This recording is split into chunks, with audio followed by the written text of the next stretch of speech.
Bienvenue dans cette vidéo qui est une présentation que j'ai faite à l'Apple II Festival France en live. Alors j'ai malheureusement oublié d'enregistrer la première minute, donc je vais la refaire et puis ensuite je me donnerai la main à moi-même. Donc aujourd'hui on va parler de la façon dont on peut rejouer de la chiptune sur une machine ancienne qui est l'Apple II et qui n'est pas connue pour ses capacités audio. Sauf que en fait on peut le faire grâce à une carte qui s'appelle la Mockingboard, et donc c'est le sujet dont je vais traiter aujourd'hui. D'abord je me présente pour ceux qui ne me connaissent pas. Donc, je m'appelle Cyril Lambin, mon pseudo actuellement depuis quelques années maintenant c'est Fenarinarsa. Je vous laisse chercher sur Google si vous voulez savoir d'où ça vient. Je suis développeur dans la vraie vie, administrateur système, et je suis aussi dans la démoscène depuis très longtemps, puisque j'ai commencé à apprendre à programmer sur l'Apple II dans les années 80, mais fin des années 80, j'ai changé de machine, je suis passé sur Atari ST, et donc je suis rentré dans la démoscène à ce moment-là. Donc en 93, je sors une première démo sur Atari ST. J'avais fait plein de choses que j'ai jamais sorties, et là c'est la seule que j'ai sortie sur cette machine à cette époque-là. Ensuite, en 2016, je me suis remis à la programmation 68000 et pour savoir si je pouvais m'y remettre et si j'avais encore les capacités. Du coup, j'ai fait un benchmark de moi-même en faisant l'adaptation d'une vidéo qui s'appelle Bad Apple, que vous devez connaître. Donc, qui fonctionne sur sur Atari ST, STE même précisément. Et un peu plus tard, mon papa en fait m'a retrouvé mes disquettes Apple II. Et du coup, je me suis récupéré un Apple IIc, qui est la machine que j'avais à l'époque, pour dumper mes disquettes. Et à ce moment-là, je me suis dit, mais je pourrais peut-être enfin comprendre comment fonctionne l'assembleur 6502. Donc, je me suis mis à l'assembleur 6502, ce qui m'a bien plu. J'ai trouvé les archives d'un groupe qui s'appelait French Touch et qui avait arrêté ses activités peu de temps avant. Il avait tout, donc la personne de French Touch, Gruic, Arnaud, avait tout passé en GPL avant d'arrêter ses activités en open source. Et du coup, j'ai pu me mettre à faire des démos sur Apple II grâce à ça. Et donc en 2019, j'ai sorti une démo sur Apple II qui s'appelle Latecomer, qui est sortie à la révision 2019 et qui fonctionne sur Apple IIe Enhanced, c'est-à-dire avec un 65C02 ou sur Apple IIc. Ensuite, là, cette année, je suis rentré dans le groupe French Touch, puisque Arnaud, lui qui avait arrêté depuis 4 ans, il s'est dit hey, mais en fait, il y a un mec qui fait des démos aussi, donc il s'y est remis. Il m'a proposé de rentrer dans French Touch. Il y a 2 démos là que je ne vais pas lancer, mais c'est des démos qui utilisent la Mockingboard. Donc Pure Noise, qui est la première démo que j'ai vue en fait quand j'ai récupéré mon Apple II et je suis tombé sur le cul, parce que je savais pas qu'on pouvait faire de la musique comme ça sur Apple II. Comme quand j'étais petit, j'avais un Apple IIc. J'avais pas intégré le fait que c'était une machine modulaire et qu'on pouvait mettre des cartes en fait. Et ensuite, la dernière démo qui est sortie, donc c'est DigiDream, qui est une démo qui rejoue des samples en même temps que la musique à Mockingboard. Je sais pas si vous allez l'entendre. Vous l'entendez ou pas? Ouais, ok, bah c'est fait exprès, donc c'est bon. Donc la Mockingboard, vous connaissez je pense au moins 2 noms. C'est une carte son pour Apple II qui est sortie en 83. Il y a eu au moins 8 déclinaisons. Donc une avec un chipset, 2 avec d'autres chipsets, 2 avec le synthétiseur vocal, sans le synthétiseur vocal, etc. Le modèle le plus répandu, c'est la Mockingboard C, qui a 6 voix avec 2 chipsets, donc 3 à gauche, 3 à droite, et un synthétiseur vocal, dont je ne parlerai pas, puisque je ne l'ai pas utilisé. Il y a une autre version qui existe actuellement, c'est la Mockingboard 4C, qui est pour Apple IIc et qui se met sur le socket du CPU, qui a quelques petites incompatibilités, mais globalement, ça marche pareil. Il faut savoir qu'à l'époque, ils avaient sorti une Mockingboard pour Apple IIc, mais qui était sur le port série, et donc qui était complètement incompatible. C'est émulé par la carte Mega Audio et la carte Phasor. Donc si vous avez une Mega Audio, vous pouvez lancer la Mockingboard. Il y a quelques incompatibilités entre les modèles, mais ça va, c'est supporté. Là, j'ai compté 49 jeux, donc c'est quand même pas mal. C'est avec plus ou moins de bonheur, hein. Actuellement, c'est Reactive Micro qui fait les Mockingboard. Mais sinon, si vous allez sur le site de Reactive Micro, vous avez la doc et vous avez le schéma. Donc si vous êtes un peu doué en électronique, vous pouvez vous refaire une Mockingboard. Voilà quelques jeux qui supportent la Mockingboard. Moi, celui qui m'a soufflé, c'est Skyfox et Zaxxon, parce que je ne me doutais pas que ça supportait la Mockingboard. Donc voilà Zaxxon. Je sais pas si on va entendre le son. Je vais peut-être monter un peu le son. Voilà, vous l'entendez là? et je monte le son. Alors, c'est un peu... c'est un peu... comment dire, c'est un peu de la triche parce que maintenant les émulateurs ils supportent quasiment tous la Mockingbird. Alors quand quelqu'un qui connaît pas l'Apple II va lancer Skyfox, il va avoir cette musique là, alors qu'en fait il y a très peu de gens qui avaient une Mockingbird quoi. Donc c'était pas du tout la même. Voilà. Donc évidemment c'est un peu, ça donne une fausse image de ce qu'était le jeu. Alors qu'est-ce qu'il y a dedans ? Pas grand chose en fait. Il y a le bus de l'Apple II qui est relié directement sur deux VIA, donc c'est des chipsets versatiles d'interconnexion, les 6522 de MOS, donc très documentés. Derrière il y a des AY38910 qui sont des chipsets qu'on retrouve dans pas mal de machines, un pour la gauche, un pour la droite, et la puce de synthèse vocale, une ou deux, ça dépend, bref. Donc voilà, c'est pas très compliqué. La puce, vous la connaissez ou pas? La Y38910. Donc c'est un PSG, c'est pas une puce FM comme on peut écouter sur la Mega Drive ou d'autres trucs. C'est plus, c'est très très brut de décoffrage. C'est 3 voix mono, c'est complètement analogique.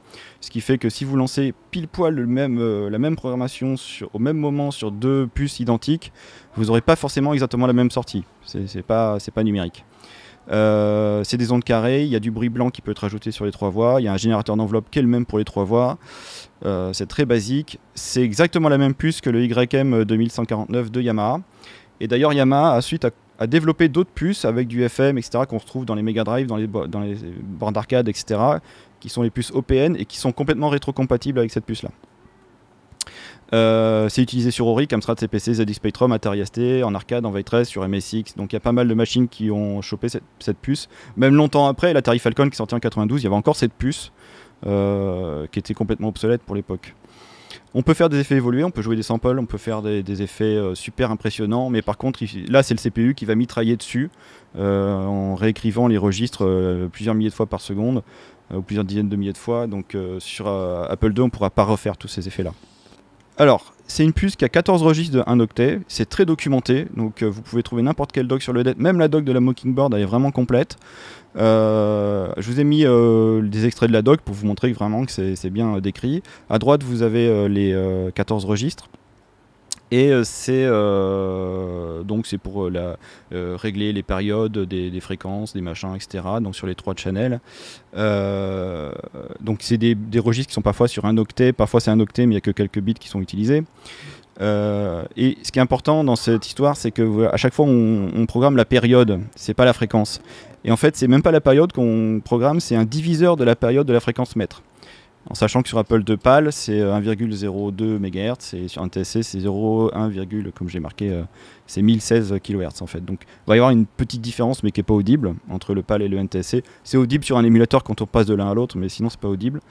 Mais surtout, ça veut dire que sur Atari ST, ça va être du 2 MHz, parce que la puce elle est à 2 MHz. Sur ZX Spectrum, ça va être du 1,77. Donc avec les mêmes réglages, on va avoir des sons différents. Et donc en bas, là au milieu, vous avez par exemple une table de correspondance entre ce qu'on met dans les registres et les notes que ça donne. Et ça dépend des machines du coup. Le 6502, lui aussi, est super documenté. Il y a des versions modernes qui existent. Donc c'est l'interface entre Apple II et les PSG. La programmation, elle est chiante de ce truc-là, parce que pour écrire un registre, il va falloir faire plein d'instructions. Donc c'est hyper pénible. C'est la même chose sur Auric. Ils ont le même problème. J'ai demandé à Yann Kim pourquoi ça avait été fait comme ça, puisque lui, il a fait la Mockingbird 4C. Et lui, ce qu'il m'a dit, c'est que en fait, le chipset son, il a des timings qui sont un peu relous à utiliser. Et donc, du coup, c'est difficile de l'interfacer directement avec le bus de l'Apple II. Donc, c'est peut-être pour ça qu'ils ont fait ça comme ça. Mais l'avantage, c'est que dans cette puce, il y a 2 timers. Donc, les timers, pour ceux qui ne savent pas, c'est des comptes à rebours qui ensuite vont lancer des routines au niveau du CPU, donc ce qu'on appelle les interruptions. Et l'avantage, c'est que pour jouer de la musique, c'est indispensable, puisqu'il faut la jouer à intervalles réguliers, même si le jeu se met à ramer, quoi. Donc, il y a 2 timers par 6522, donc il y en a 4 au total sur une Mockingbird. Attention, juste j'ai marqué sur Mockingbird 4C, si jamais un jour vous voulez faire un truc sur Mockingbird, il y a un seul VIA pour les 2 PSG, parce qu'il a fait une bidouille qui s'appelle le mapping pour faire des économies. Et du coup, il faut prendre quelques précautions. Donc pour programmer un registre du PSG, c'est, comme je vous dis, c'est lourd. C'est pas juste on écrit dans un registre, ça c'est le cas d'ailleurs sur plein de machines, dont ZX Spectrum par exemple, donc, ou Atari ST, il y a cette chance-là. Là c'est pas comme ça, donc il faut ouvrir un channel, envoyer la valeur, envoyer le registre, machin, etc. Donc en fait le problème c'est que c'est lourd. Alors ça pourrait pas être un problème sur une machine rapide, mais là on est sur un 6502 à 1 MHz, et donc ça impacte d'autant plus l'écriture des registres. Et si en plus on veut écrire le même son à gauche et à droite, il faut programmer les deux PSG en même temps. Donc ça double en fait tout ça. Donc ça, il y a un temps de programmation qui est incompressible quand on fait de la musique. Pour programmer le reste, les timers et compagnie, j'ai pas détaillé. En fait, on a tout est dispo sur nos dépôts. Depuis peu, il y a un dépôt French Touch sur GitHub. Il y a notamment DigiDream qui est dessus. Et moi, comme mon player, je l'ai commencé avant d'être sur French Touch, il est sur mon dépôt perso. Et donc c'est le player FYM, là aussi qui est détaillé, mais de toute façon je peux répondre aux questions s'il y a jamais il y a des gens qui veulent développer et l'utiliser, on peut le faire ça. Ce qui est rigolo avec les interruptions, c'est qu'on peut très bien imaginer avoir une musique qui joue pendant que vous programmez en basique, quoi. C'est un petit peu de multitasking, on peut le faire, ça, il n'y a aucun souci. Il faut juste que ce soit dans une partie de la mémoire qui n'est pas touchée par l'OS, ni par le basique.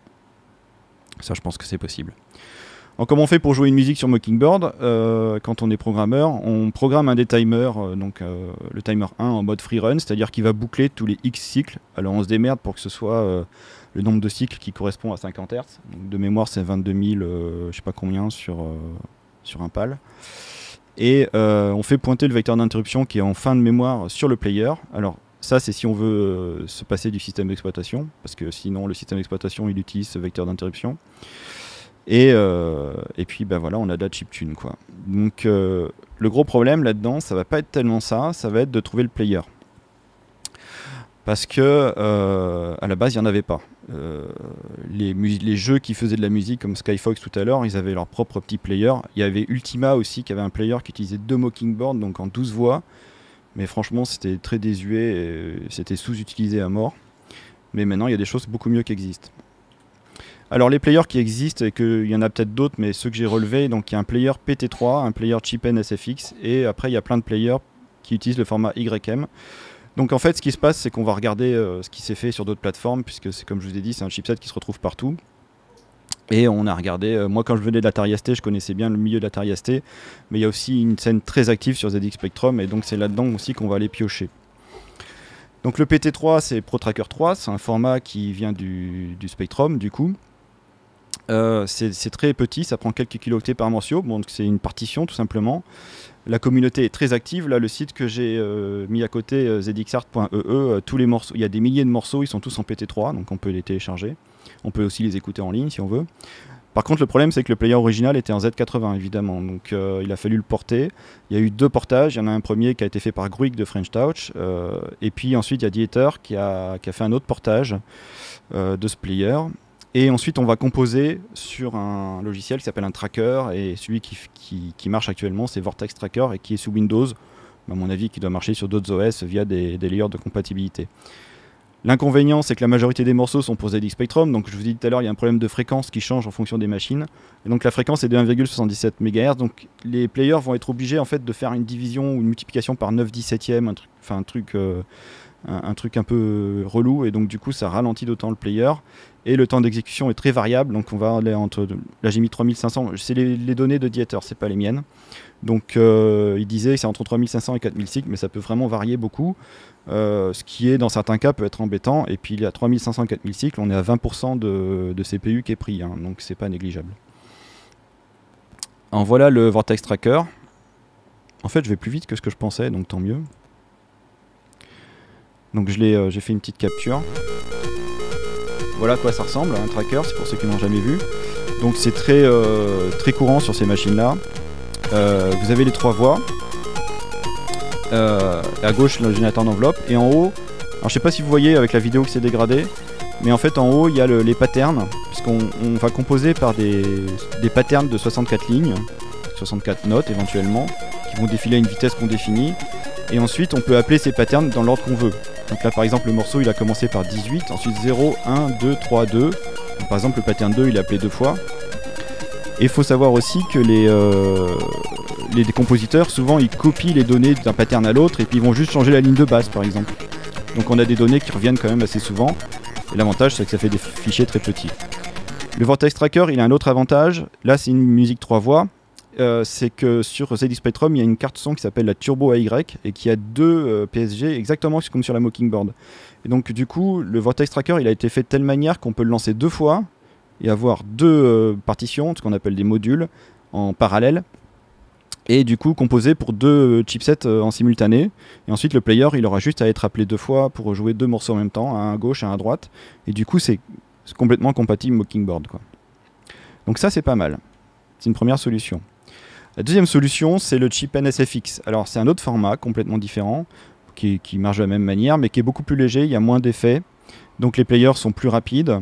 Il y a un tracker qui est sous Windows en mode DOS, là, que vous voyez, donc qui est un peu rudimentaire.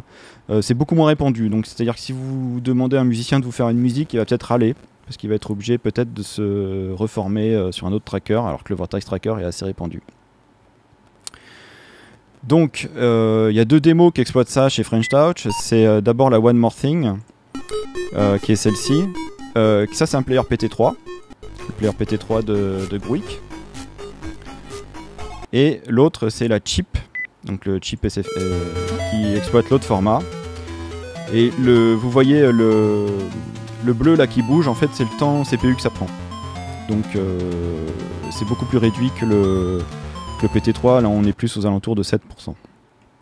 Donc ça peut être une solution aussi. Alors, ensuite il y a un autre format qui vient d'Atari ST qui s'appelle le format YM. Alors le format YM, ça a été inventé par un gars qui s'appelle Arnaud Carré, Léonard de Groupe Oxygène dans les années 90 parce qu'il voulait écouter ses morceaux Atari ST sur son PC. Il aurait pu faire de plein de façons, mais ce qu'il a décidé de faire, c'est de faire un dump de tous les registres à Y 50 fois par seconde.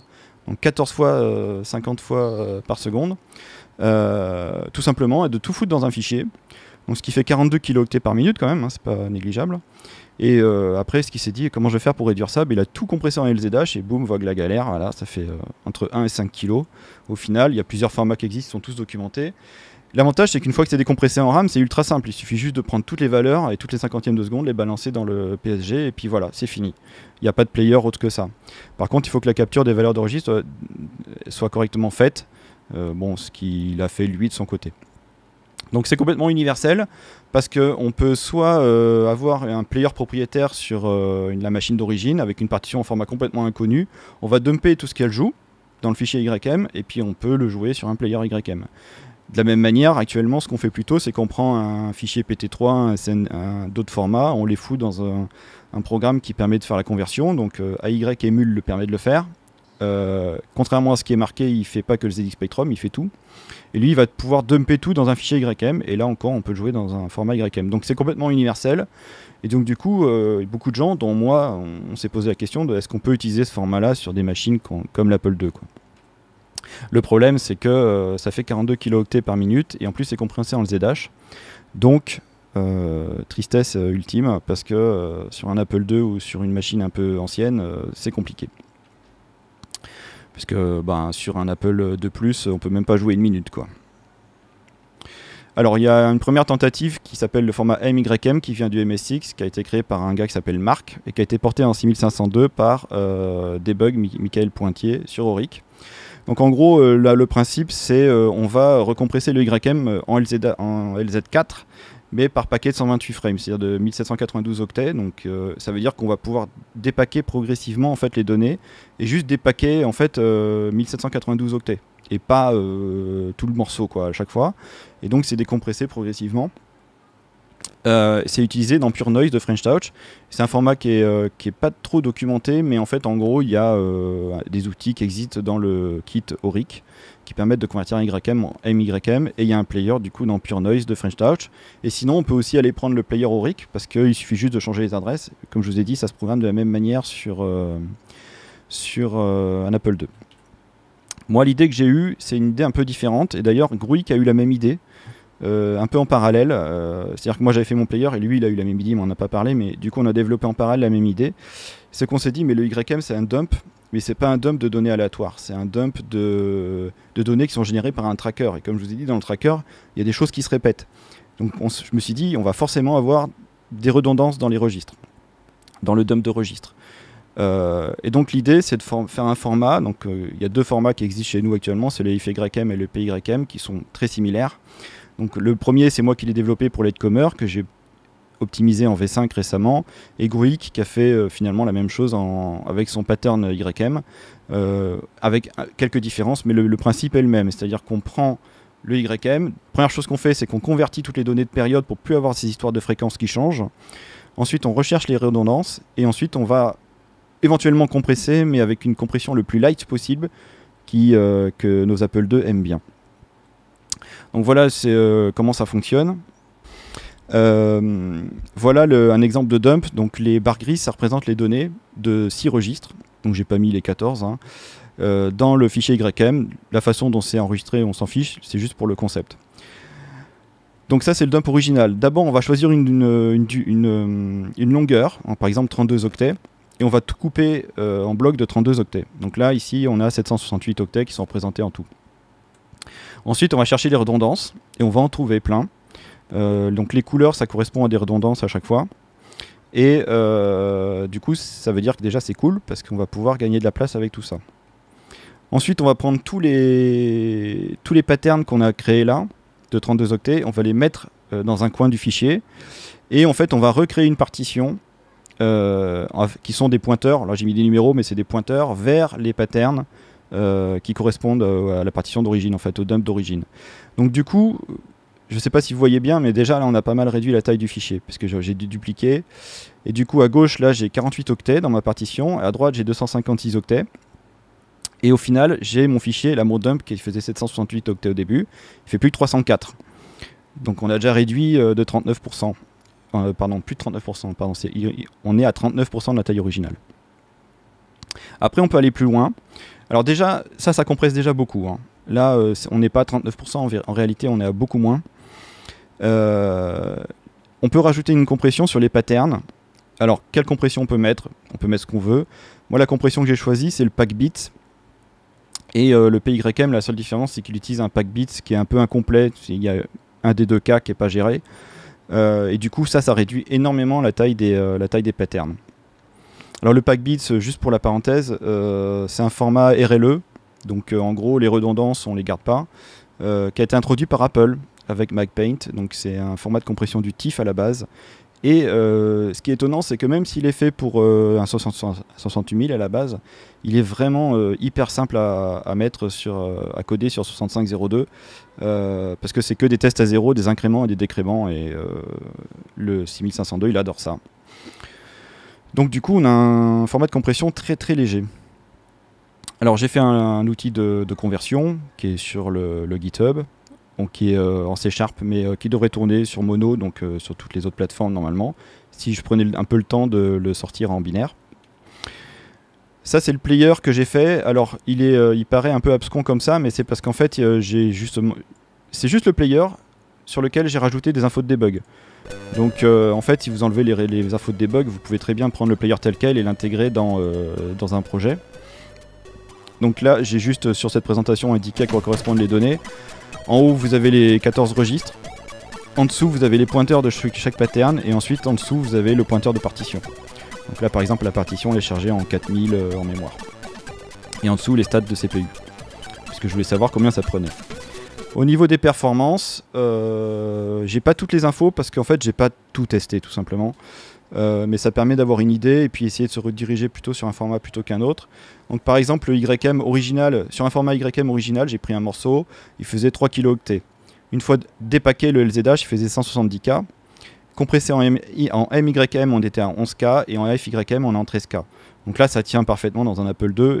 Si en plus c'est un Apple IIe qui a 128K ou un Apple IIc, on peut le mettre en aux. C'est ce qu'on fait nous avec nos démos de French Touch, on met le player en aux.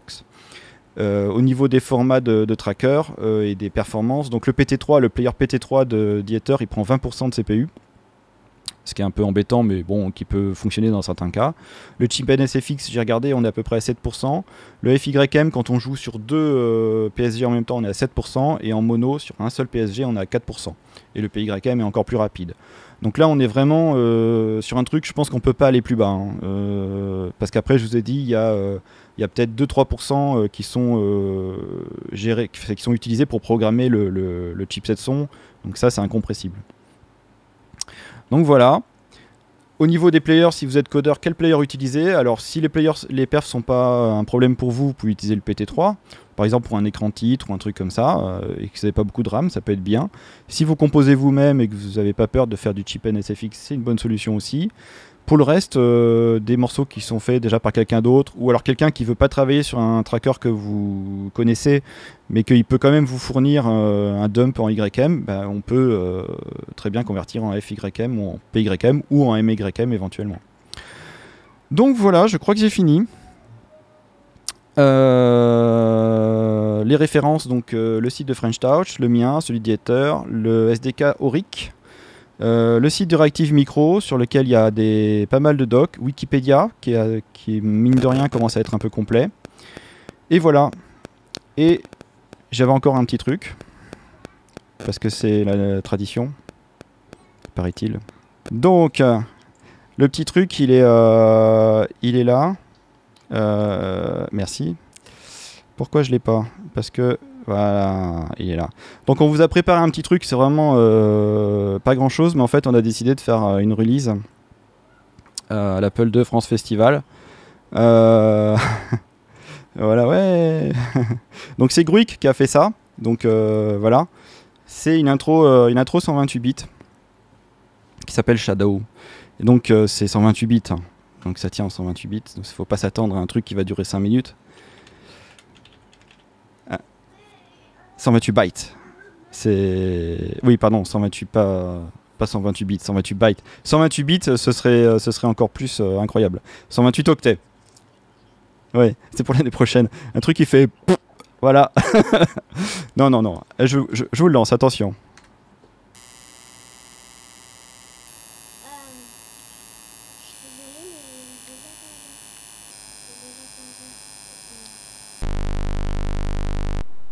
Et voilà. Et en plus, ça rend bien, ça rend proprement. Voilà, donc c'est la dernière œuvre de French Touch codée par Gruik entièrement, qui s'est bien pris la tête pour faire cette intro 128 octets. Et donc en exclusivité pour l'Apple II France Festival France, pardon. Je pense que le catalogue prend plus de mémoire que la démo. Ouais. Voilà.